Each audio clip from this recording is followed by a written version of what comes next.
Everything you've been told about beating procrastination is dead wrong.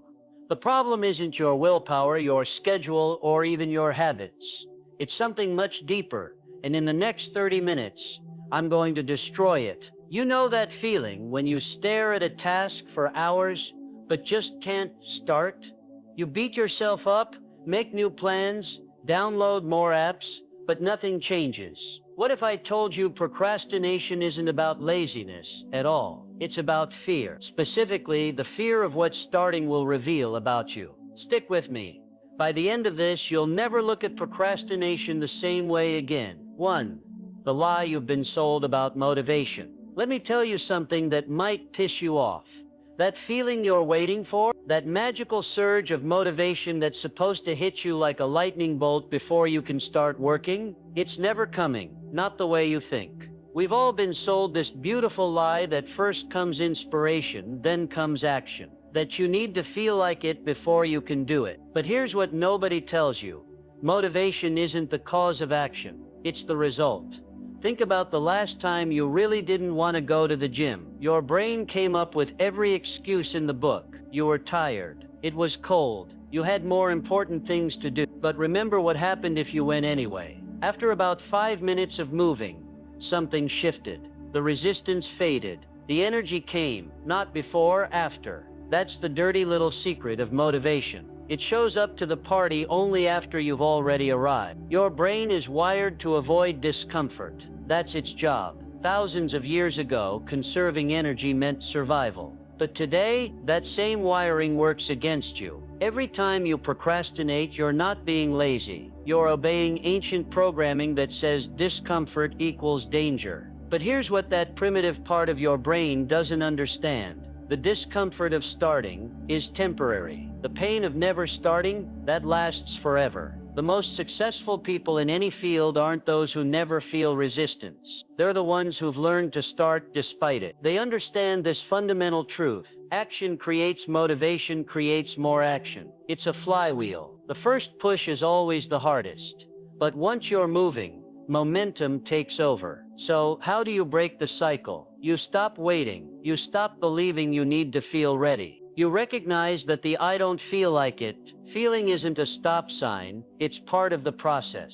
The next time you catch yourself waiting for motivation, remember, you're waiting at the wrong station. The train only comes after you've taken the first steps. This isn't about positive thinking. This is about physics. Objects in motion stay in motion. Your job isn't to feel motivated. Your job is to move. However small, however imperfect, the feeling will follow. Always does. The 2-second rule that breaks the cycle. Here's what happens in your brain when you're about to start something important. First, you think about the task. Then you imagine how hard it will be. Then you feel that familiar resistance. And then you check your phone, or get coffee, or suddenly remember you need to reorganize your sock drawer. This entire process takes about 2 seconds. 2 seconds between intention and avoidance. But what if you could hack that window? What if you could move faster than your resistance can react? That's where the 2-second rule comes in. It's stupidly simple. When you know you should do something, count backward from 2, 1, and physically move on go. Not after you think about it,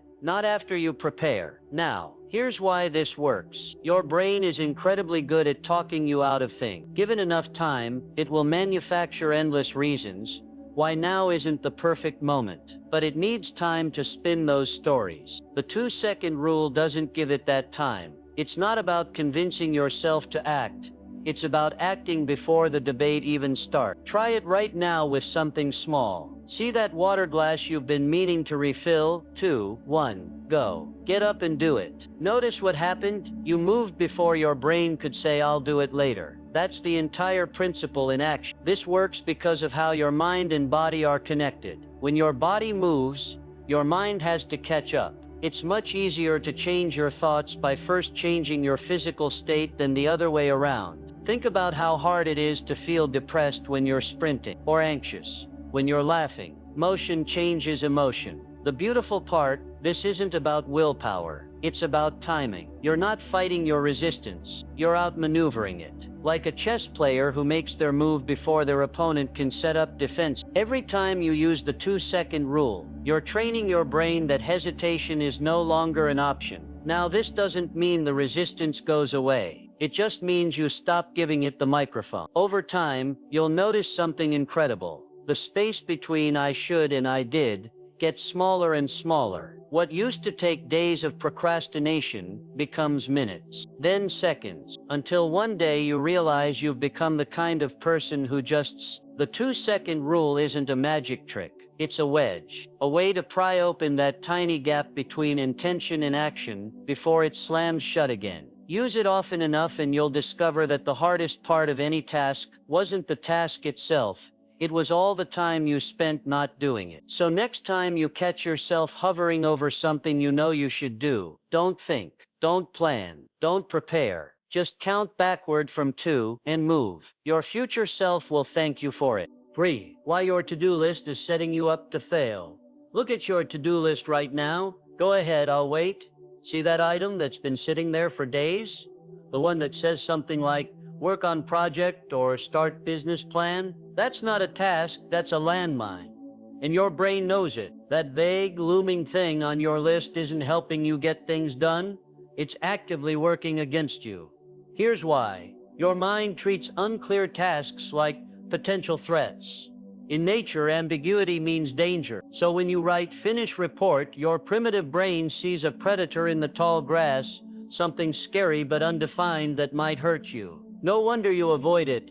The fix is almost embarrassingly simple. Take that terrifying item and break it down until you find the stupidest, simplest possible first step. Finish report becomes open Word document. Start business plan becomes write one idea at top of page. When you do this, something magical happens. The resistance fades. Why? Because your brain looks at open document and thinks, that's not scary, I can do that. And once you do that microscopic first step, something even more magical happens. You often keep going. This isn't about being productive. It's about hacking your own psychology. Small wins create momentum, and momentum is the antidote to procrastination. Think about pushing a car. The hardest part is getting it moving from a standstill. But once it's rolling, the effort needed to keep it going drops dramatically. Your tasks work the same way. The mental energy required to start is exponentially greater than the energy needed to continue. Here's what nobody tells you. Completion isn't the goal when you're stuck. Movement is. It doesn't matter how small. One sentence leads to another. One open document leads to a paragraph. One phone call leads to a conversation. But none of that happens if the first step feels like climbing Everest. Try this right now. Look at that item you've been avoiding. Ask yourself, what's the absolute smallest, easiest first physical action required? Not the whole task, not even the first real part of the task. Just the literal first movement your body would make to start. Make that your new to-do item. Watch how much easier it becomes to begin when beginning doesn't feel like a commitment. Your to-do list should be full of actions so simple they feel almost insulting. Because when it comes to beating procrastination, simple isn't stupid, it's strategic. The smaller the step, the weaker the resistance. And the weaker the resistance, the more you'll actually do. The hidden fear behind all procrastination. Let's talk about what's really happening when you procrastinate. It's not that you don't care. It's not that you're lazy. In fact, it's usually the opposite. The tasks you avoid the most are often the ones that matter most to you. That report you keep putting off, the business idea you never start, the creative project collecting dust, you care about them deeply. And that's exactly why you're stuck. Under every I'll do it later is a quiet whisper of fear. What if I'm not good enough? What if you write that report and it's terrible? What if you start that business and fail? What if you create that thing and nobody cares? Procrastination isn't about time management. It's about emotional management. It's your mind's way of protecting you from potential disappointment, judgment, or failure. Here's the painful truth.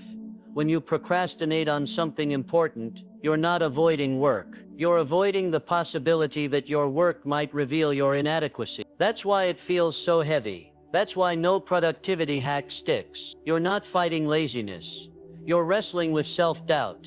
But here's what's fascinating. The moment you recognize procrastination as fear, not laziness, everything changes. Suddenly you're not battling your character. You're facing a normal human emotion, and emotions can be worked with. Try this. Next time you're procrastinating, pause and ask yourself, what am I really afraid of here? Be brutally honest. Is it that the work will be hard, or that the work might show you're not as capable as you hope? Naming the fear takes away half its power. Then do this. Give yourself permission to do a bad job. Seriously. Tell yourself, I'm going to write the worst first draft possible. Or I'm going to do this as poorly as I can. It sounds counterintuitive, but it works because it removes the pressure of perfection. When failure is allowed, it stops being scary. And when it stops being scary, you can start. Remember, the work you avoid doesn't define your ability. It defines your fear. And fear is just a feeling. It can't stop you unless you let it. The most successful people aren't those who never feel this fear. They're the ones who've learned to start despite it, because they know the secret. The only true failure is never starting at all. So next time you're stuck, don't ask, why am I so lazy? Ask, what am I afraid to discover about myself? Then begin anyway. The fear will fade. The work will remain. And that's what matters. Think about it. Once you're actually in the middle of a task, it's usually not that bad. Sometimes you even get into a flow state where time disappears. But that initial hurdle of beginning, that's where 90% of the resistance lives. That's where the 5-minute rule comes in. It's beautifully simple. Set a timer for 5 minutes and tell yourself you can stop when it goes off. That's it. No pressure to finish. No requirement to continue. Just 5 minutes of focused attention. Then freedom. Here's why this works like magic. It tricks your brain into bypassing the resistance. When the commitment is small enough, the fear disappears. 5 minutes? I can do anything for 5 minutes. Your brain thinks. But here's what really happens. About 95% of the time, when that timer goes off, you don't stop. You keep going. Why? Because the hardest part wasn't the work. It was starting the work. Once you're in motion, continuing is easy. The 5-minute rule isn't about forcing yourself to work. It's about giving yourself permission to start small. This works because of how our brains are wired. We overestimate how painful tasks will be, especially before we begin them. The anticipation is always worse than the actual doing. By limiting the initial commitment to just 5 minutes, you short-circuit that anticipation anxiety. It's like dipping your toes in the pool instead of being pushed into the deep end. Try this right now with something you've been putting off. Grab your phone, set a timer for 5 minutes, and start. Don't think about finishing. Don't worry about quality. Just promise yourself 5 minutes of attention. Watch what happens when the timer goes off. Chances are you'll want to keep going. And if you don't, no guilt. You kept your promise to yourself. That's how trust with yourself gets built. The secret isn't in the 5 minutes of work. It's in proving to yourself that the monster wasn't as scary as you imagined. Each time you do this, you weaken procrastination's grip. Over time, you'll find yourself needing the timer less and less, because you'll have trained your brain that starting isn't something to fear. 6. How your environment is sabotaging you.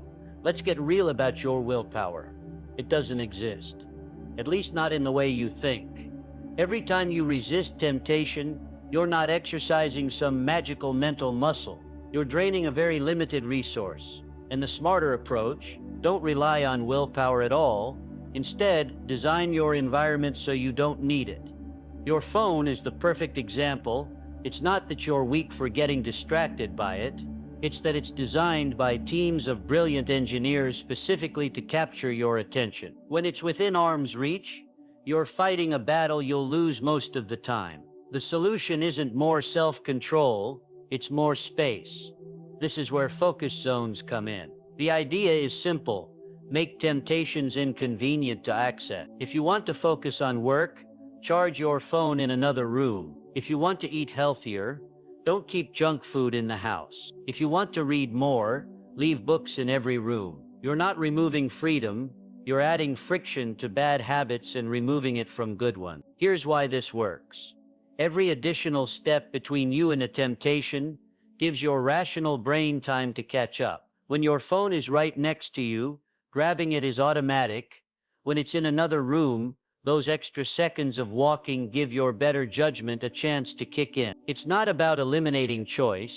It's about creating space for the right choice to win. Your environment is constantly whispering in your ear, shaping your behavior without you even realizing it. The good news, you get to control what it says. Want to write more? Keep a notebook open on your desk. Want to exercise in the morning? Sleep in your workout clothes.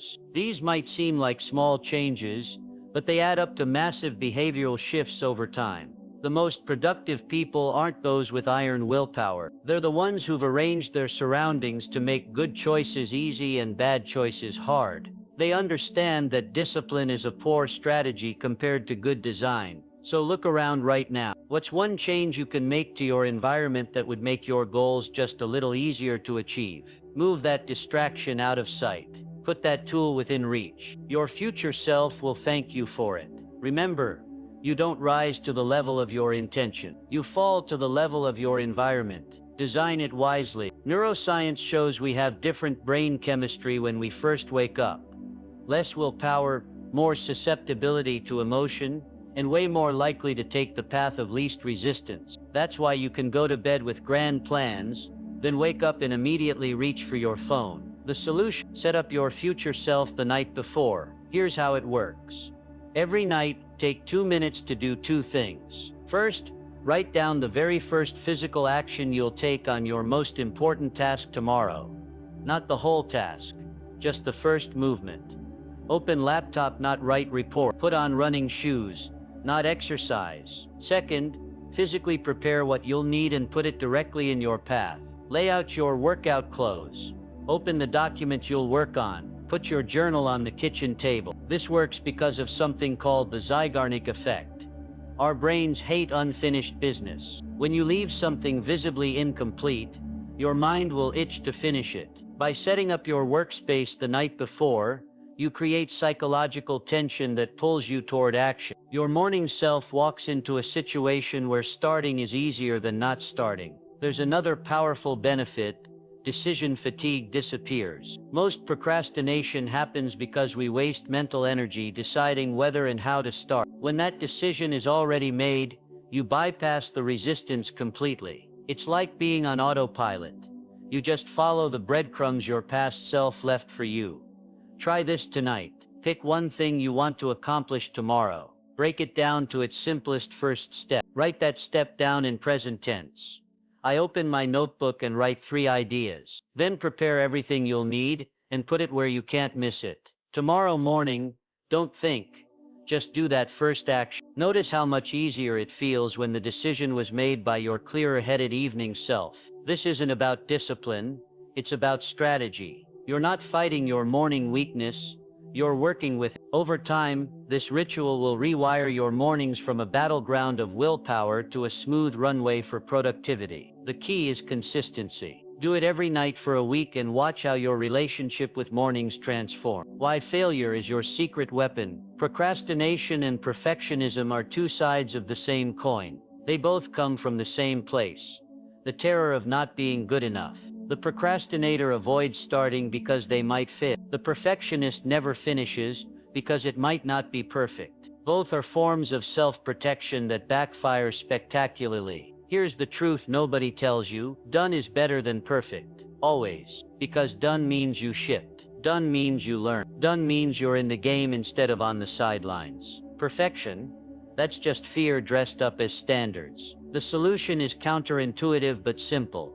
Give yourself permission to do terrible work, not as a cop-out, but as a strategy. Tell yourself you're going to write the worst first draft possible, that you're going to create something embarrassingly bad on purpose. This works because it removes the paralyzing pressure of perfection. When failure is not just allowed but expected, the fear disappears. What happens next is magic. Once you start creating without judgment, 2 things occur. First, the work gets done faster. Second, and this is the surprising part, the quality is often better than when you were straining for perfection. Why? Because creativity flows when the inner critic is silenced. Think about the last time you procrastinated on something important.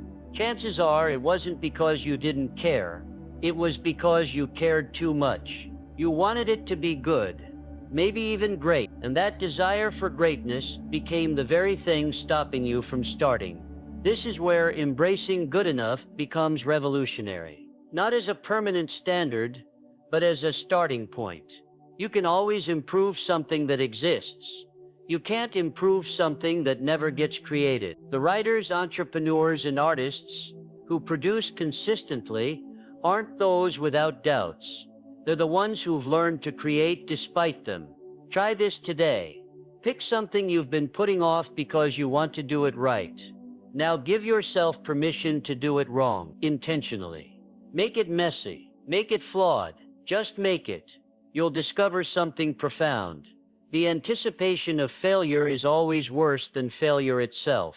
And often what you thought would be terrible turns out to be pretty damn good. Remember, the world rewards completion, not perfection. Every masterpiece in history started as a rough draft. Every success story includes chapters of failure. Your job isn't to be perfect, it's to be persistent. Start before you're ready. Finish before you're certain. Repeat. That's how procrastination loses its power over you. That's how you create work that matters. 9. The biological trick that lowers resistance. Your body speaks to your brain in a language most people never learn to use. Every slumped shoulder, every nervous fidget, every time you curl in on yourself when facing a challenge, these aren't just reactions to how you feel. They're instructions telling your brain how to feel. The connection works both ways. Just as anxiety makes you hunch, standing tall can actually reduce anxiety. This isn't motivational fluff. It's neuroscience. Here's how to use this.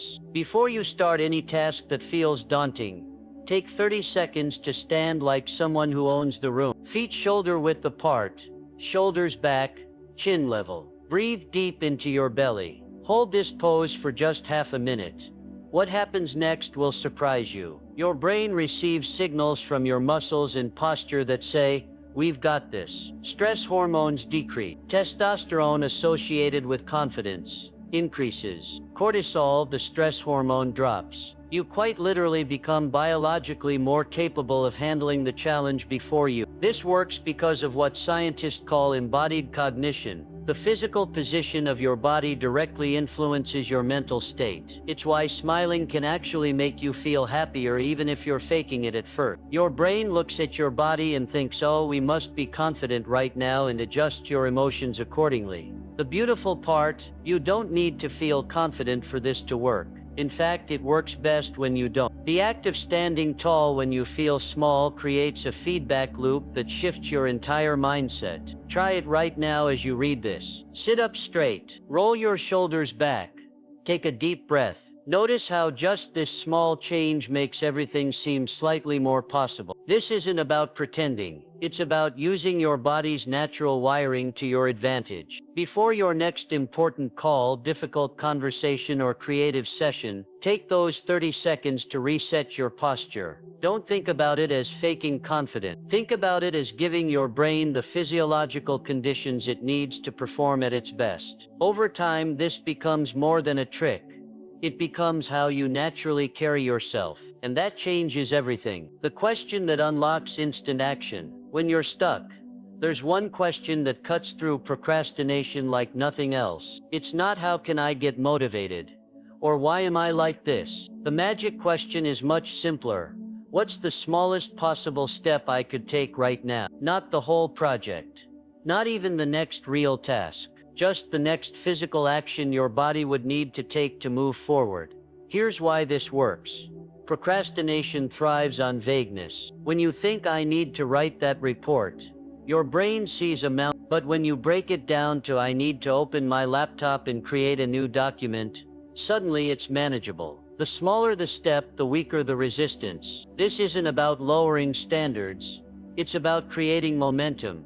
Try this with something you've been putting off right now. Ask yourself, what's the absolute smallest next action? If it's working out, maybe it's just putting on your gym shoes. If it's a creative project, maybe it's opening the software. If it's an uncomfortable conversation, maybe it's drafting the first sentence you might say. Make the step so small it feels impossible to say no to. What happens next is where the magic lives. Once you take that microscopic first step, you'll often find yourself continuing, not because you forced yourself, but because starting was the only hard part. The act of beginning creates its own momentum. Even if you stop after that small step, you've still moved forward, and each small step makes the next one easier. This approach works because it bypasses the emotional resistance entirely. You're not trying to convince yourself to do the work.